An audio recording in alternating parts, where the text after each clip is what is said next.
sa mga customer ng Meralco, magpapatupad ang naturang kumpanya ng 95 centavos na bawas singil sa kuryente ngayong buwan.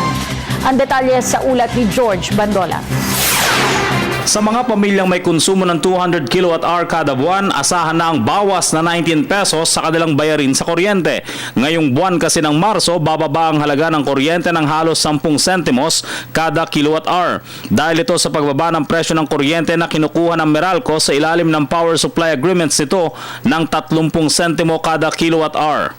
Kahit pa tumaas ang halaga ng kuryente ng wholesale electricity spot market sa 1 peso and 14 centavos per kilowatt-hour at tumaas din ng 18 centavos per kilowatt-hour ang kuryenteng ipinapasa ng mga independent power producers o IPP.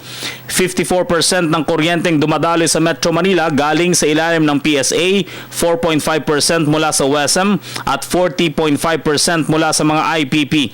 Nagbaba din ng singil ang NGCP sa 45 cents per kilowatt-hour. Nabawasan din ng 10 sentimo per kilowatt-hour ang system's loss charge at natapesan din ng 11 cents per kilowatt-hour ang halaga ng buwis habang walang pagbabago ang distribution charge ng Meralco. Kahit nabawasan ang presyo ng kuryente ngayong Marso, maaga pa lang nagpapaalala ng Meralco na posibleng tumaas ito sa mga buwan ng Abril at Mayo. Dahil sa inaasahang pagtaas ng demand kasabay ng maintenance shutdown ng Malampaya Deepwater Gas to Power Facility mula sa kalagitnaan ng Marso hanggang Abril.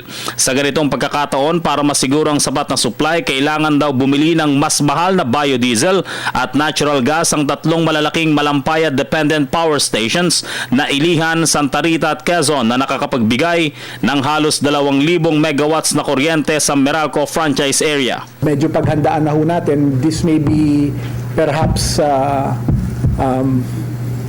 in the next couple of months the last reduction that consumers will see.